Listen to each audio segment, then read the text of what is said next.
મોરબીના જેતપુરમાં ઉપવાસ આંદોલનનો આજે 9મો દિવસ છે। ખેડૂતોના આંદોલનમાં હજારો મહિલાઓ પણ ઉમટી પડી। ખેડૂતોની દુર્દશા અંગે યોજાયેલું નાટક જોવા મહિલાઓની ભીડ ઉમટી। મહિલાઓના ભારે સમર્થનના પગલે ખેડૂતોનો ઉત્સાહ વધ્યો।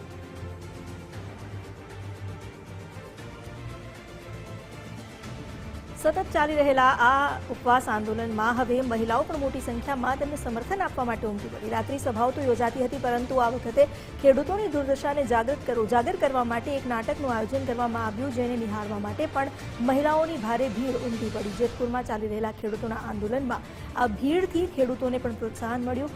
અગાઉ ઘણા સમયથી ખેડૂતો જે પોતાની પડતર માંગને લઈને અહીં ઉપવાસ આંદોલન પર બેઠા છે। જેતપુરમાં ઉપવાસ આંદોલન પર બેઠેલા ખેડૂતોને મહિલાઓનો સમર્થન અને તેમના સાથથી પ્રોત્સાહન વધ્યું।